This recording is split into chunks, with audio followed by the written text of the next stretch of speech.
Welcome to all of you. तो Apex Classes में आज एक बार फिर से एक नए मिशन की तरफ चल रहे हैं। हमारा मिशन एज पर प्लान, हमारा मिशन आज का न्यूमेरिकल्स है। न्यूमेरिकल नंबर 1 यहाँ। Read the question carefully and note it and see how to solve it. आप क्वेश्चन को पढ़िए, नोट कीजिए और फिर सीखिए कैसे सोल्व करते हैं इसे। एक बार आपके अंदर ये स्किल डेवलप हो गया तो बी श्योर, आप श्योर हो जाइए कि आप इस पर बेस्ड कोई भी क्वेश्चन होगा सोल्व कर लेंगे। ओके, तो फिर ठीक है। Find the equivalent capacitance between the points P and Q in the following combination of capacitors, figure 1 and figure 2। यहाँ पर दो फिगर है, दोनों फिगर में पॉइंट्स जो दिए गए हैं जिनके बीच में इक्विवेलेंट कैपेसिटेंस को फाइंड आउट करने के लिए कहा जा रहा है, वो पॉइंट है P and Q। P it is here, Q it is here, P it is here, Q it is here, है ना फिगर 2 में। ठीक है, तो अब आप ये देख लिए फिगर 1 भी क्या है, फिगर 2 भी क्या है ना। तो अब हमारा काम बस इतना है कि कैसे इसे सोल्व करते हैं सीख लें। ओके, तो नाउ लेट्स स्टार्ट।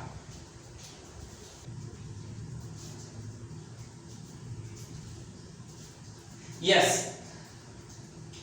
ये हुआ कंप्लीट सॉल्यूशन। लेकिन कैसे ये आप देख लीजिए।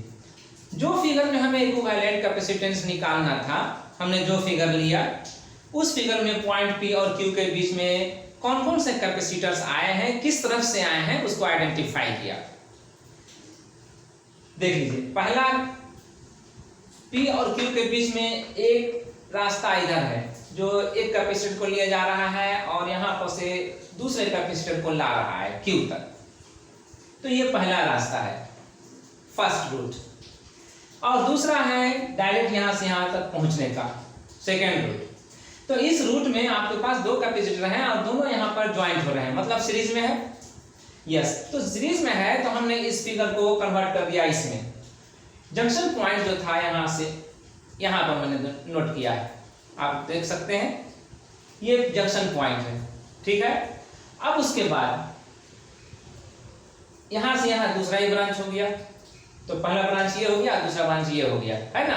अब ये अगर दोनों सीरीज में है तो अब इसका इक्विवेलेंट क्या होगा, और जब इसका इक्विवेलेंट हो जाएगा तो फिर उसके साथ इसको हम ट्रीटमेंट कैसे करेंगे। तो इसके साथ इसका ट्रीटमेंट पैरेलल में होगा। अभी इन दोनों का ट्रीटमेंट कैसे होगा, सीरीज में जी। तो चलिए यही करते हैं। ठीक है, मैंने किया तो इन दोनों का इक्विवेलेंट जो हो सकता था सीरीज में होने की वजह से ये मैंने लिख दिया, कितना, हाफ सी। कैसे लाया हमने, सीरीज का फॉर्मूला अप्लाई कीजिए। इक्विवेलेंट कैपेसिटेंस के लिए दो कैपेसिटर का कैपेसिटेंस अगर सीरीज में हो तो उसको कैसे आप इक्विवेलेंट में कन्वर्ट कर सकते हैं, याद है। सी के लिए आपके पास फॉर्मूला था C equal to C1 into C2 by C1 plus C2।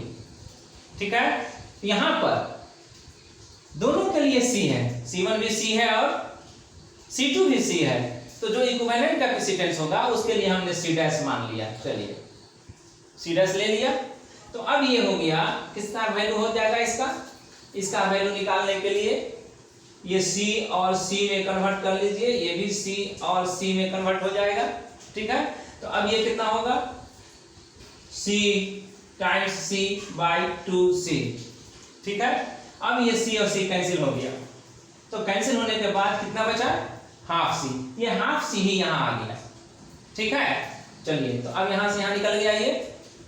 अब उसके बाद इस C का इस C के साथ, मतलब इस कैपेसिटर का, इन दोनों कैपेसिटर को हटा दीजिए और उसके बदले में एक सिंगल कैपेसिटर लगा दीजिए। ये इन दोनों का इक्विवेलेंट हो गया। ठीक है, अब इसके साथ ये कैपेसिटर पैरेलल में आ गया। तो अब पैरेलल में आने से अब इसका इसके साथ ट्रीटमेंट होगा तो डायरेक्टली ऐड करके होगा, जो कि यहाँ मैंने कर दिया। हाफ C और C के साथ हमने ऐड कर दिया डायरेक्टली। तो हाफ C प्लस C करने से कितना आया, 3C/2। यस, 3C/2 ये हुआ हमारा आंसर। तो इस तरह से पहले फिगर में जो हमें P और Q के बीच में निकालना था कैपेसिटेंस, वो निकल गया। P यहाँ पर रह गया आपका और Q यहाँ पर आ गया। ठीक है, तो ये हुआ कंप्लीट। अब दूसरा,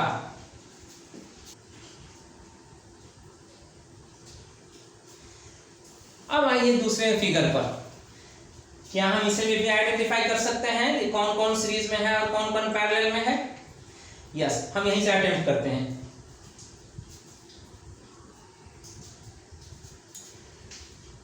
ये बीच में जो तीन कैपेसिटर देख रहे हैं, ये और ये तीनों पैरेलल में है। कैसे? तीनों कैपेसिटर का ये इन और ये एक साथ कनेक्टेड है और दूसरे साइड का तीनों इन एक साथ कनेक्टेड है।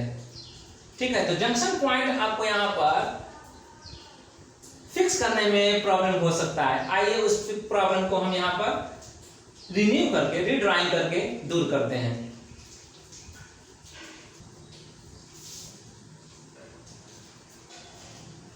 तो देखा आपने किस तरह से हमने पॉइंट को, जो जंक्शन पॉइंट्स थे, डिफरेंट सेक्शंस में हमने इकट्ठा किया है। सबसे पहले आइए यहाँ, ये जंक्शन जो पॉइंट था यहाँ पर, इन दोनों का जंक्शन पॉइंट जो यहाँ आप देख रहे हैं, तीनों एक ही है जो यहाँ पर ले आया, और इन तीनों के लिए यही स्टार्टिंग पॉइंट हो गया। यही जंक्शन इन तीनों कैपेसिटर्स के लिए स्टार्टिंग पॉइंट हो गया। ये तीनों कैपेसिटर दूसरे एंड पे जहां पर कनेक्ट हो रहे हैं उसका जंक्शन या ये और ये तीन पॉइंट आप जो देख रहे हैं वो तीनों इकट्ठा हो गया यहाँ, और यहीं से फिर इसका जो ब्रांच बन रहा है वो स्टार्ट हो रहा है। तो ये और फिर उसके साथ ये जंक्शन जो है वो यहाँ आया और यहाँ से ये कैपेसिटर है। ठीक है, तो अब वैल्यूज आप दे दीजिए यहाँ C C C C C C C C और C। ठीक है, अब इसके बाद क्या करना है कि अब पैरेलल और सीरीज में जो आपके पास फॉर्मूले हैं इक्विवेलेंट कैपेसिटेंसेस निकालने के लिए, उसका यूज करें, और यूज करने के बाद डिफरेंट सेक्शंस का इक्विवेलेंट कैपेसिटेंस निकाल लीजिए और इस फिगर को कन्वर्ट कर दीजिए, फिर सिंपलीफाई करके, रीड्राइंग करके। यस, तो देखा आपने किस तरह से मैंने इक्विवेलेंट डिफरेंट सेक्शंस के जो हो सकते थे इक्विवेलेंट कैपेसिटेंस एज्यूम किया और ब्रांचेस वाइज दिखलाया मैंने। एक बार फिर से मैं आपको समझा दूं। यहां तो सिंगल रख दिया। इस सेक्शन के बीच में दो कैपेसिटर हैं, ये और ये दोनों का इक्विवेलेंट जो भी होगा वो एक सिंगल कैपेसिटर ये होगा। ठीक है, वैल्यू हम निकालेंगे। इस सेक्शन में इसके बीच में तीन कैपेसिटर है, उसके बदले में ये। ठीक है, फिर इस सेक्शन में दो कैपेसिटर है, उसका इक्विवेलेंट जो होगा वो ये। ठीक है, और लास्ट एक और कैपेसिटर है ये। ठीक है, तो अब इस तरह से हर पॉइंट को देखने के बाद आप कह सकते हैं कि जहां पर सेक्शन एंड हो रहा है वहां पर अब सीरीज कॉम्बिनेशन का है स्टार्टिंग। तो ये कैपेसिटर इससे कनेक्ट हो रहा है सीरीज में, ये कैपेसिटर इससे कनेक्ट हो रहा है सीरीज में, ये कैपेसिटर इससे कनेक्ट हो रहा है सीरीज में, ये कैपेसिटर इससे कनेक्ट हो रहा है सीरीज में। ठीक है, तो अब सवाल ये है कि इसका वैल्यूज क्या क्या होगा जो हमने सेक्शन वाइज रीड्राइंग में हमने चेंज किया है। तो इक्विवेलेंट कैपेसिटेंस मान करके चेंज किया है, तो उसका इक्विवेलेंट कैपेसिटेंस कितना होगा, यही ना, यही सवाल है। तो हम इसे फाइंड आउट कर सकते हैं। ये और ये अगर पैरेलल में है तो हम इसे कितना लिखेंगे? पैरेलल के लिए तो डायरेक्ट एडिशन का रूल है, आप ऐड कर लीजिए। C और C कितना हो जाएगा? 2C, तो यहाँ पर 2C लिख दीजिए। ये भी पैरेलल में है तो इसके लिए डायरेक्ट रूल है 3C हो जाएगा। यस, ये भी पैरेलल में है तो C और C कितना हो जाएगा? 2C। अब लास्ट में ये और स्टार्टिंग में ये दोनों भी C ही रहेगा, जितना था उतना ही रह जाएगा C। ठीक है, तो अब आपके पास 5 कैपेसिटर्स हो गए और इन पांचों के अलग अलग डिफरेंट वैल्यूज हो गए, है ना। ये है C, ये है 2C, ये है 3C, ये है 2C और ये है C। तो अब इसका सिंगल इक्विवेलेंट कैपेसिटेंस निकालना हो तब आपके लिए सीरीज फॉर्मूला काम आएगा। और सीरीज फॉर्मूले को हम जब यूज करेंगे तो 1/c equal to 1/c1 plus 1/c2 plus 1/c3 करके यूज करेंगे। 5 टाइम्स करना पड़ेगा यहाँ पर, है ना। Let's do. तो ये हो गया इसके बदले में, पांचों के बदले का इक्विवेलेंट कैपेसिटेंस। लेकिन अब इसका कैपेसिटेंस वैल्यू क्या है ये फाइंड आउट करेंगे। यहां पर हम फाइंड आउट कर लेते हैं, ठीक है। इधर 1/c डैश मान लीजिए, क्योंकि c का तो यूज किया गया है इसमें। तो अब c1 आपके लिए c हो गया, तो लिखेंगे 1/c1 के बदले में c, 1/c2 के बदले में ट्वाइस c, c3 के बदले में 3c, c4 के बदले में ट्वाइस c वंस अगेन, और c5 के बदले में c वंस अगेन, ठीक है। तो ये सारे वैल्यूज यहाँ पर लिख दिए गए हैं। अब देखिए कि ये और ये अगर सेम है तो इसको 2 टाइम्स कर देंगे, ट्वाइस बाय 2/c, ये हुआ 1/c plus 1/c means 2/c, ठीक है, प्लस 1/2/c और 1/2/c दो जगहों पर है, तो फिर इसका क्या वैल्यू होगा, ये भी वही होगा 2 टाइम्स ऑफ c 2/2c, है ना। अब ये बचा 1/3c। अब आप इसे सिंप्लीफाई कर लीजिए, 2 और 2 कैंसिल कर लीजिए। अब कितना आएगा,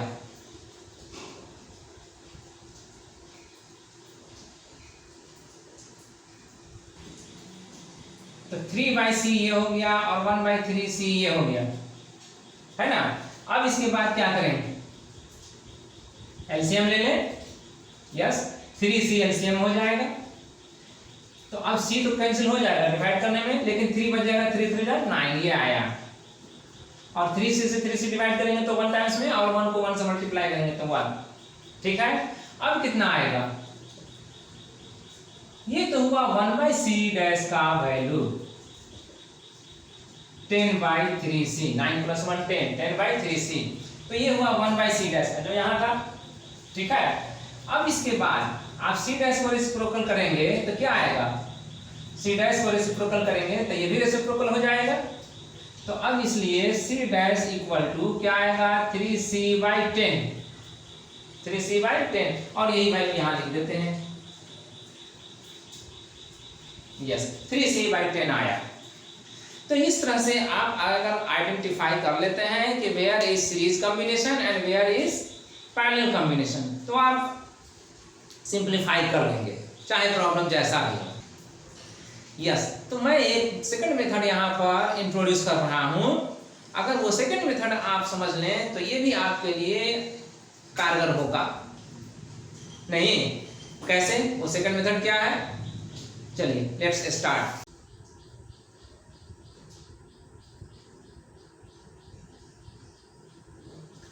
सेकेंड मेथड में हमारा क्या अटेम्प्ट होगा, सेकेंड मेथड हमारे पास चार्ज बेस्ड कॉन्सेप्ट का है। किस तरह से, चार्ज के लिए हम एक सोर्स ऑफ चार्ज को कनेक्ट करेंगे उन दो पॉइंट के अक्रॉस में, जिनके अक्रॉस में इक्विवेलेंट कैपेसिटेंस फाइंड आउट करना है, ठीक है। कैसे, इसके लिए रीड्राइंग कर लीजिए।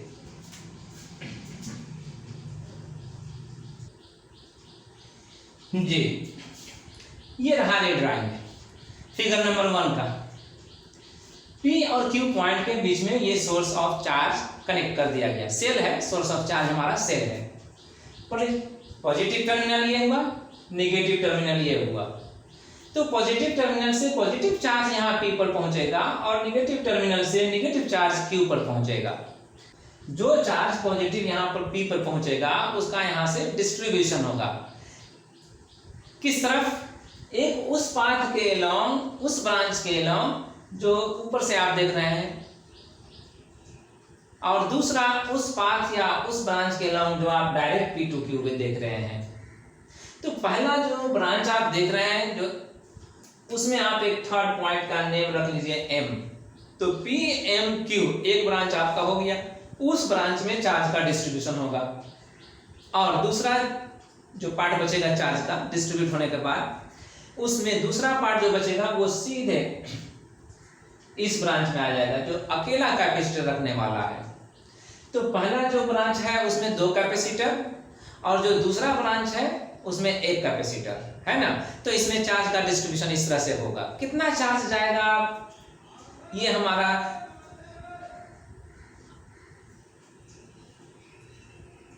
कितना चार्ज जाएगा इस पर हम कैलकुलेशन बाद में करते हैं, लेकिन हमें अगर इंफॉर्मेशन नहीं है तो हम मानते हैं Q1 और Q2। जैसे यहां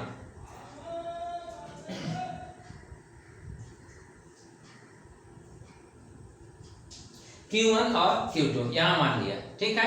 तो Q1 और Q2 यहां पर चार्ज का डिस्ट्रीब्यूट हो गया, तो पॉजिटिव चार्ज का इस तरफ से एक पार्ट यहां पर पहुंचा, एक पार्ट यहां पर पहुंचा, दोनों पार्ट खत्म हो गया। तो दोनों पार्ट खत्म होने का मतलब ये हुआ कि Q1 प्लस Q2 Q के बराबर होगा। टोटल चार्ज Q पहुंचा है यहाँ पर, कहाँ पर, P पे। तो उसी तरह से नेगेटिव चार्ज नेगेटिव टर्मिनल से निकल के पॉइंट Q तक पहुंचेगा और यहाँ पर पहुंचने के बाद फिर इसका डिस्ट्रीब्यूशन होगा। तो एक पार्ट इधर जाएगा और एक पार्ट इधर जाएगा, है ना। तो इसमें कौन जाएगा, तो यहाँ पर देख लीजिए पॉजिटिव चार्ज जो यहाँ पर अपीयर है Q2, नेगेटिव चार्ज यहाँ पर -Q2 अपीयर होगा, ठीक है। और बाकी जो यहाँ पर देख रहे हैं Q1, यहाँ पर तो अभी नहीं आए हैं आप, यहाँ से आइए। Q2 अगर इधर आ गया है तो Q1 इधर जाएगा नेगेटिव में, तो फिर इसके सामने का ये प्लेट है तो इस पर पॉजिटिव चार्ज Q1 अपीयर होगा, ठीक है। जब ये पॉजिटिव हो गया तो फिर यहाँ क्या होगा, नेगेटिव। इसके सामने ये प्लेट है तो नेगेटिव अपीयर होगा Q1। अब इस तरह से चार्ज का डिस्ट्रीब्यूशन आपने कर लिया, ठीक है। अब कैलकुलेशन करते हैं। टोटल चार्ज हमारा होना चाहिए Q1 प्लस Q2 Q के बराबर। दूसरा कॉन्सेप्ट हमारा ये है कि पोटेंशियल डिफरेंस जो अप्लाई किया है आपने, वो चाहे आप इस पाथ से आए P से Q तक या इस पाथ से आए P M Q, है ना, P से M आए और M से Q आए, दोनों ही सूरतों में पोटेंशियल डिफरेंस P और Q के बीच में बदलेगा नहीं, क्योंकि पोटेंशियल डिफरेंस पाथ से इंडिपेंडेंट होता है, ठीक है। तो ये दोनों कॉन्सेप्ट हमें इस यहाँ पर काम आएंगे। चलिए अटेम्प्ट करते हैं इसको।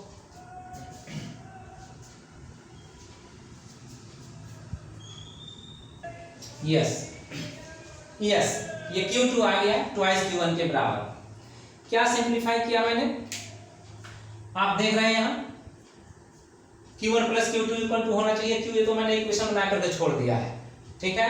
हमें अब काम इससे बाद में लेना है।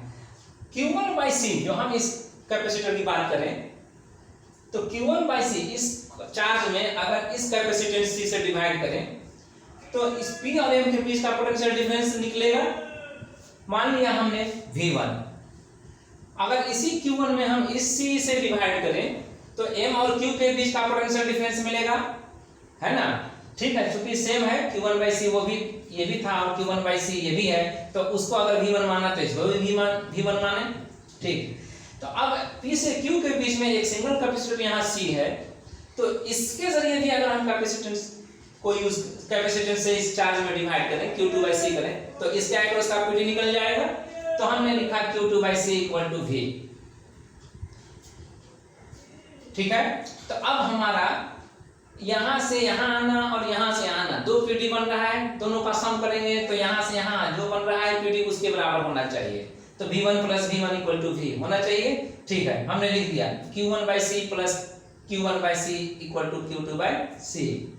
अब इसमें हमारा डिनोमिनेटर C है ना, आप एलसीएम लीजिए या फिर आप डायरेक्ट ऐड कर दीजिए, एक ही क्वांटिटी दो बार है तो 2 से मल्टीप्लाई कर दीजिए, 2Q1 बाई C हो गया ये equal to Q2 by C। C और C तो कैंसिल हो गया, ठीक है। अब बचा क्या, Q2 equal to twice Q1, हाँ ये हमारे लिए यूजफुल हो गया, Q2 equal to twice Q1, है ना। अब हम इसके जरिए से ये कह सकते हैं कि इसका वैल्यू कितना होगा Q1 और Q2 का, है ना, इसमें यूज कीजिए। Q1 यहां पर लिख लीजिए और Q2 के बदले में आप ट्वाइस Q1 लिखिए, तो ये 3Q1 हो गया इक्वल टू Q, ठीक है, 3Q1। तो अब जाकर के आप Q का वैल्यू 3Q1 लिख सकते हैं, कहीं भी अगर यूज करेंगे तो Q का वैल्यू हम 3Q1 लिख सकते हैं, या Q1 का वैल्यू अगर निकालना चाहें तो 3 को राइट साइड ले जा सकते हैं,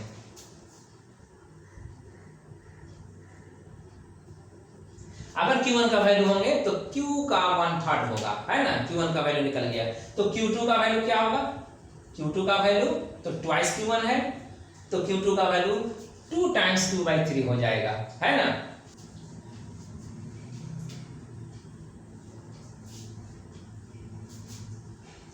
तो अब हम काम करने वाले हैं कैपेसिटेंस, जो इक्विवेलेंट कैपेसिटेंस निकालना है उसके लिए।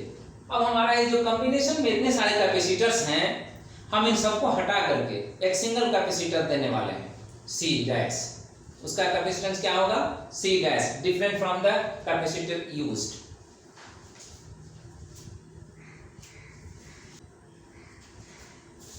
इनका इक्विवेलेंट सर्किट ये हो गया। इन सारे कैपेसिटर्स को रिमूव कर दिया और इसके बदले में एक सिंगल कैपेसिटर यहाँ पर यूज कर लिए। उसका कैपेसिटेंस C डैश, यही इक्विवेलेंट कैपेसिटेंस होगा जब निकलेगा, हमें यही फाइंड आउट करना है।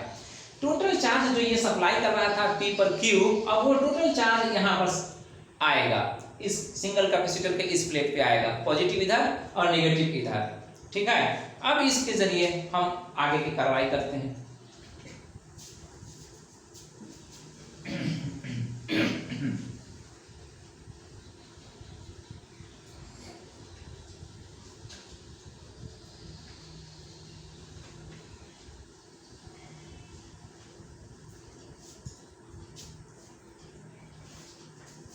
चलिए आगे मैंने क्या कहा, अब इसके जरिए हम क्या करेंगे, अब हम यहां से देखते हैं, यहां से इधर जाते हैं तो एक पोटेंशियल डिफरेंस इस सर्किट में हमको लेना पड़ता है Q2 चार्ज से जो बनेगा वो उसको, और अगर हम इस सर्किट में आते हैं तो हमें पोटेंशियल डिफरेंस मिलेगा Q चार्ज जो ले रहे हैं उससे, ठीक है। कितना ये आएगा पोटेंशियल डिफरेंस? पोटेंशियल डिफरेंस तो सेम ही आना चाहिए, क्योंकि यहाँ भी सोर्स वही है, यहाँ भी सोर्स वही है, दोनों जगह सेम ही है।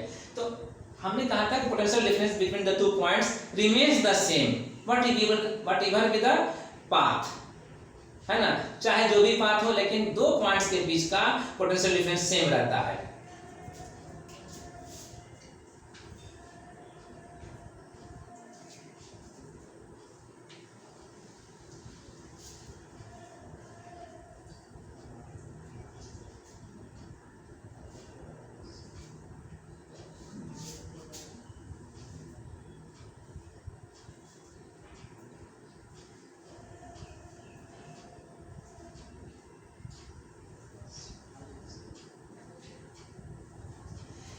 यहां से चलते हैं अगर, तो Q2 में C से डिवाइड करते हैं तो पोटेंशियल डिफरेंस निकलता है P और Q पॉइंट के बीच का, और यहां से चलते हैं तो Q में C डैश से डिवाइड करते हैं तो निकलता है पोटेंशियल डिफरेंस, लेकिन निकलेगा दोनों V, है ना, V ही आया है। तो अब इसलिए हम कह सकते हैं Q2 by C equal to Q by C dash, ठीक है।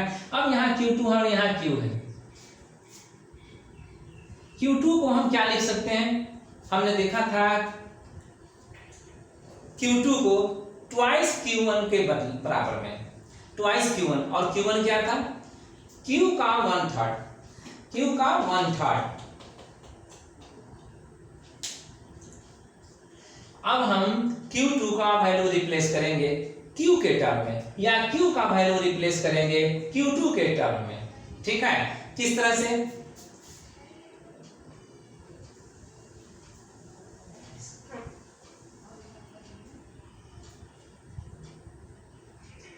चलिए Q का वैल्यू हमने रिप्लेस कर दिया, थ्राइस Q1 आया था, इससे पहले जो हमने इरेज किया उसमें थ्राइस Q1 आया था, ठीक है। अब Q2 by C,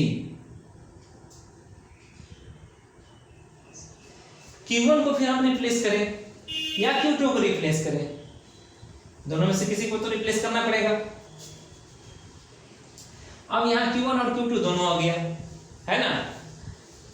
तो Q2 को रिप्लेस अगर करेंगे तो ये ट्वाइस Q1 आएगा, बाई C कर लीजिए, और ये थ्राइस Q1 आया, बाई C डैश कर लीजिए। ये Q1 और Q1 कैंसिल हो गया, अब क्या आया?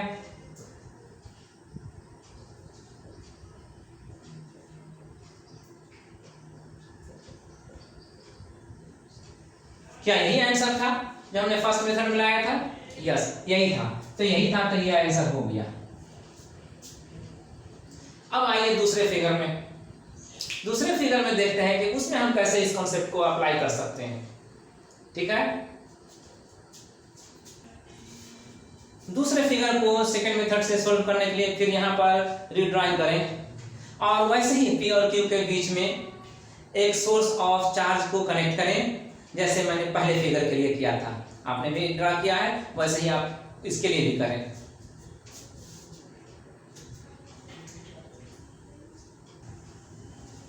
यस, इसमें जो ड्राइंग की थी मैंने फर्स्ट फिगर में, है ना, फर्स्ट मेथड में रीड्राइंग, वो फिगर यहाँ पर अप्लाई कर रहे हैं, है ना, ताकि समझने में आसानी हो। ये जो कैपेसिटर्स हैं उन पर भी चार्ज डिस्ट्रीब्यूशन होगा, हम इसमें वही मेथड अप्लाई करने वाले हैं। तो ये जो पॉजिटिव टर्मिनल है और इधर negative terminal, right side negative और लेफ्ट साइड पॉजिटिव, तो पॉजिटिव चार्ज यहाँ से सप्लाई होगा और P तक पॉजिटिव चार्ज जाएगा, वो टोटल चार्ज Q यहाँ पर पहुंचेगा। क्योंकि यहाँ से यहाँ तक में एक ही कैपेसिटर है, इसलिए टोटल चार्ज यहाँ रहेगा Q। ठीक है, नेगेटिव चार्ज को आप यहाँ दे सकते हैं -Q। अब उसके बाद यहाँ पर आने के बाद फिर से चार्ज का अपीयरेंस होगा और उस हिसाब से अगर ये माइनस है तो यहाँ पर प्लस का अपीयरेंस होगा, तो प्लस चार्ज का अब यहाँ डिस्ट्रीब्यूशन भी होगा, क्योंकि यहाँ पर ब्रांचेस हैं, 2 ब्रांच है पैरेलल कॉम्बिनेशन में, ये 2 कैपेसिटर हैं। अब दोनों का कैपेसिटेंस इक्वल है तो इक्वली चार्ज का डिस्ट्रीब्यूशन होगा। अब इक्वली चार्ज का डिस्ट्रीब्यूशन होगा तो Q का इक्वल पार्ट में डिवीजन कीजिएगा तो हाफ Q होगा, तो हाफ Q आप इस पे दे दीजिए और हाफ Q आप इस पे दे दीजिए। ठीक है, ये हाफ Q यहाँ पर आकर के फिर Q बन जाएगा, कंप्लीट हो जाएगा। तो अब उसके बाद यहाँ से फिर इसमें और इसमें, इन 3 कैपेसिटर्स में चार्ज का डिस्ट्रीब्यूशन होगा। तो अब उस Q का यहाँ पर 1/3 यहाँ आएगा, 1/3 यहाँ आएगा और 1/3 यहाँ आएगा। ठीक है, अब उसके बाद फिर ये तीनों पार्ट यहाँ पर ज्वाइन होंगे और फिर वही टोटल चार्ज Q बन जाएंगे। अब यहाँ से फिर इनका 2 हिस्सों में डिवीजन होगा और इक्वली डिवीजन होगा, क्योंकि कैपेसिटेंस फिर वही है जो यहाँ पर हुआ था। तो अब यहाँ पर मैं डायरेक्ट लिख दूं यस। अब चार्जेस डिस्ट्रीब्यूशन के बाद आपको समझने में अगर दिक्कत है तो आप समझ सकते हैं, इसमें प्रिंसिपल वही है, मेथड वही है। यहां तक तो आप देख ही लेते, यहां से जो चार्ज Q था उसका डिवीजन हुआ हाफ Q में।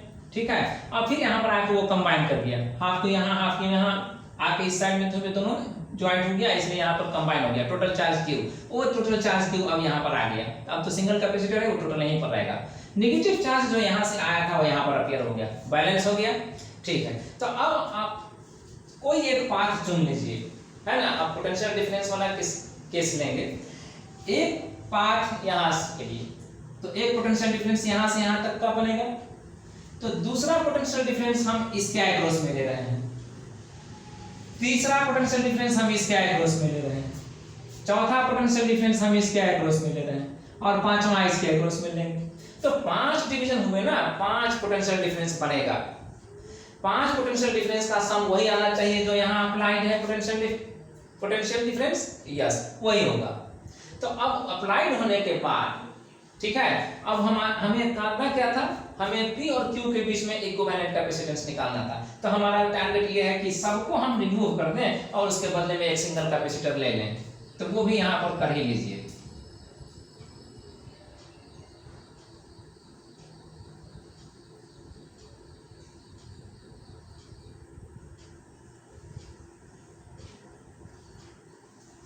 हो गया ये भी।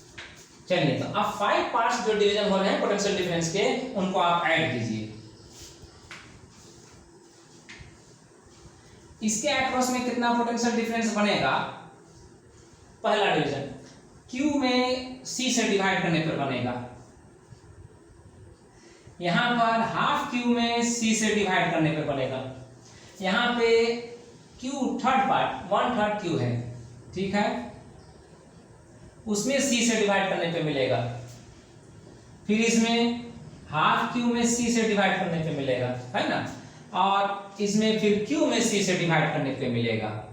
तो 5 पार्ट्स हो गए, 5 PD हो गए, तो ये मिलकर के सिंगल PD बनेंगे V।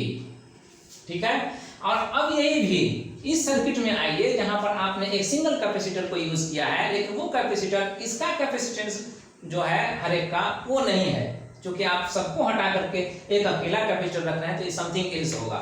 मान लीजिए ये सी डैश है, तो V को आप सी डैश के टर्म में Q में डिवाइड करके निकाल सकते हैं, Q बाय सी डैश, ऐसा है ना। ठीक, तो अब आइए Q बाय सी और Q बाय सी मिलकर कितना हो जाएगा,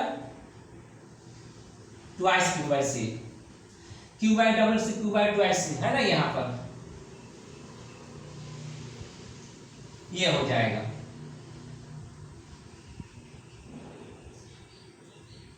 और तब ये होगा। ओके, अब आइए, अब यहां पर 2 और 2 कैंसिल हो रहा है, तो अब बचेगा ट्वाइस Q बाय सी और यहाँ Q बाय सी, तो ये डिनोमिनेटर सेम होने की वजह से डायरेक्ट ऐड कर सकते हैं, 3Q बाय सी हो जाएगा।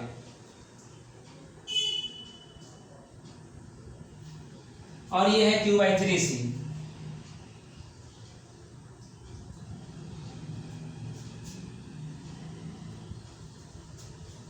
हम इसको एलसीएम लेकर आगे प्रोसीड करें। C से डिवाइड करेंगे तो C कैंसिल होगा, 3 बच जाएगा, 3 से इसको मल्टीप्लाई कर जाएगा, ठीक है, 3 3 9Q, 3C से डिवाइड करेंगे तो 1 आएगा, 1 से Q को मल्टीप्लाई करेंगे, सिंगल Q, और ये Q है और ये C डैश है, ठीक है। अब ये 9Q प्लस Q कितना हो रहा है, 10Q। अब Q और Q को कैंसिल कर लीजिए, अब कितना आएगा,